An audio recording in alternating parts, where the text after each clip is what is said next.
Hello നമസ്കാരം, എൻ്റെ പേര് സന്ധ്യ. ഞാൻ ഈ ചാനലിൽ എളുപ്പത്തിലും വേഗത്തിലും ചെയ്യാവുന്ന ഇന്ത്യൻ റെസിപ്പീസാണ് ചെയ്യുന്നത്. ഇന്ന് നമ്മൾ ട്രൈ ചെയ്യാൻ പോകുന്നത് ഒരു റൈസ് വെറൈറ്റിയാണ്, മിളക് സാദം അല്ലെങ്കിൽ കുരുമുളക് റൈസ്. വളരെ കുറച്ച് ഇൻഗ്രീഡിയൻസ് ഉപയോഗിച്ച് പെട്ടെന്ന് തന്നെ റെഡിയാക്കാവുന്ന ഒരു റൈസ് റെസിപ്പിയാണിത്. ഇതിനാവശ്യമുള്ള സാധനങ്ങളുടെ ലിസ്റ്റ് ഡിസ്ക്രിപ്ഷൻ ബോക്സിൽ കൊടുത്തിട്ടുണ്ട്. വീഡിയോയിലേക്ക് കിടക്കുന്നതിന് മുമ്പ് എൻ്റെ ചാനൽ ഇതുവരെ സബ്സ്ക്രൈബ് ചെയ്തിട്ടില്ലെങ്കിൽ സബ്സ്ക്രൈബ് ബട്ടണും ബെല്ലും ക്ലിക്ക് ചെയ്യാൻ മറക്കരുത്. വീഡിയോ ഇഷ്ടപ്പെടുകയാണെങ്കിൽ ലൈക്കും ഷെയറും കമൻറ്റും ചെയ്യുക. മിളക് സാദം ഉണ്ടാക്കാൻ എന്തൊക്കെയാണ് വേണ്ടതെന്ന് നോക്കാം. ചോറ് ഓൾറെഡി ഞാൻ കുക്ക് ചെയ്ത് വെച്ചിട്ടുണ്ട്. അത് നന്നായിട്ടൊന്ന് തണുപ്പിച്ച് വയ്ക്കുക. എള്ള് ഞാൻ വെള്ള എള്ളാണ് ഉപയോഗിക്കുന്നത്. കുരുമുളക്, ജീരകം, കടുക്, കാഷ്യൂനട്ട്, നെയ്യ്, കരിവേപ്പില, ഇത്രയും സാധനങ്ങളാണ് നമുക്ക് ഇതിനാവശ്യമുള്ളത്. അപ്പം നമുക്ക് മിളക് റൈസ് ഉണ്ടാക്കി തുടങ്ങാം. അപ്പോൾ ഈ റൈസ് ഉണ്ടാക്കാനായിട്ട് നമുക്ക് ഈ കുരുമുളക് ഒന്ന് പൊടിച്ചെടുക്കണം. അതിന് മുമ്പ് അതൊന്ന് വറക്കണം. അപ്പോൾ ഒരു പാനിൽ കുരുമുളക് നമുക്ക് ആദ്യം എടുക്കാം.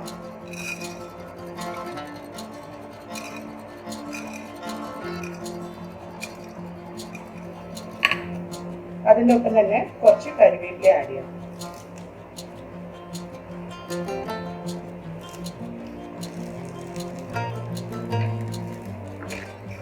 ഇത് രണ്ടും ഒന്ന് ചെറുതായിട്ട് റോസ്റ്റ് ചെയ്തെടുക്കാം.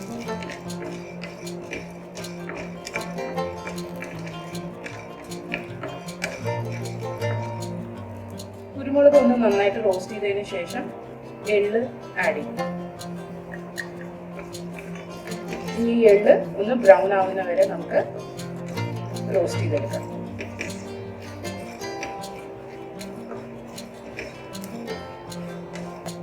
എള്ള് നല്ലോണം ബ്രൗൺ ആവുന്ന വരെ ഫ്രൈ ചെയ്തിട്ടുണ്ട്.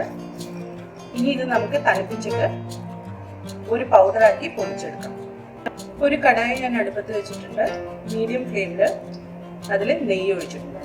നെയ്യ് നന്നായിട്ട് ചൂടാകുമ്പോൾ നമുക്ക് കാഷ്യൂനട്ട് ഇതിൽ ഫ്രൈ ചെയ്തെടുക്കാം. ഒന്ന് ഗോൾഡൻ ബ്രൗൺ ആവുന്ന വരെ നമുക്കൊന്ന് ഫ്രൈ ചെയ്താൽ മതി.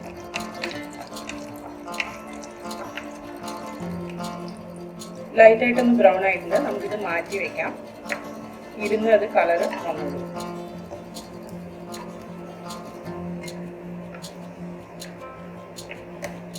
അതേ നെയ്യിലേക്ക് നമുക്ക് കടുകും ജീരകവും ചേർക്കാം.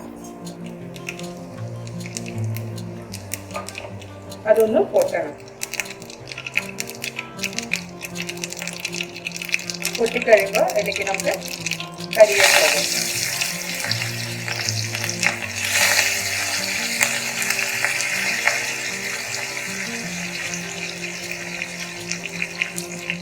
കരിവേപ്പില ഒന്ന് വറുത്ത് കഴിഞ്ഞ് കഴിഞ്ഞാൽ നമുക്ക് ഗ്യാസ് ഓഫ് ചെയ്യാം. ഇനി നമുക്ക് ഇതിലേക്ക് റൈസ് ചേർക്കാം. റൈസ് ചേർത്തതിന് ശേഷം നമ്മൾ പൊടിച്ചെടുത്ത് കുരുമുളകും എള്ളും കരിവേപ്പിലയും അതിലേക്ക് ആഡ് ചെയ്യാം.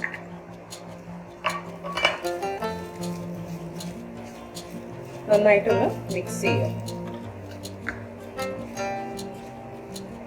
ഗ്യാസ് ഓഫാണ്. ഓഫ് ചെയ്തിട്ടാണ് നമ്മൾ ഈ മിക്സിങ് ചെയ്യുന്നത്.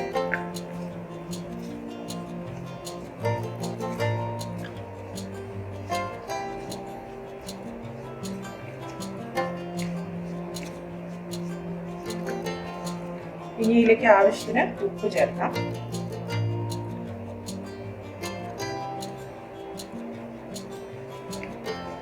ഒന്നുകൂടെ മിക്സ് ചെയ്യാം.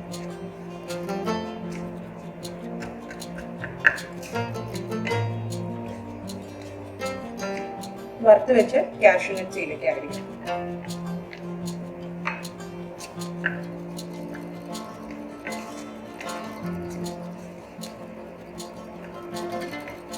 മിളക് സാദം റെഡിയാണ്. മിളക് സാദം റെഡി ആയിട്ടുണ്ട്. ഇത് തേങ്ങാപ്പാൽ ഉപയോഗിച്ച് ഉണ്ടാക്കുന്ന കറികളുടെ കൂടെ നല്ല ടേസ്റ്റ് ആയിരിക്കും. അല്ലെങ്കിൽ വെറുതെ നമുക്ക് റൈത്തയുടെ കൂടെയും സെർവ് ചെയ്യാം. ഞാനിന്ന് സെർവ് ചെയ്യുന്നത് എഗ് ടോപ്പിൻ്റെ കൂടെയാണ്. അപ്പോൾ ഇന്നത്തെ റെസിപ്പി നിങ്ങൾക്ക് ഇഷ്ടപ്പെട്ടു എന്ന് വിചാരിക്കുന്നു. ഇഷ്ടപ്പെട്ടെങ്കിൽ നിങ്ങളും വീട്ടിൽ ട്രൈ ചെയ്ത് നോക്കിയിട്ട് കമൻറ്റ് സെക്ഷനിൽ അറിയിക്കുക. അടുത്ത പ്രാവശ്യം ഒരു പുതിയ റെസിപ്പിയുമായി വരുന്നവരെ ബൈ.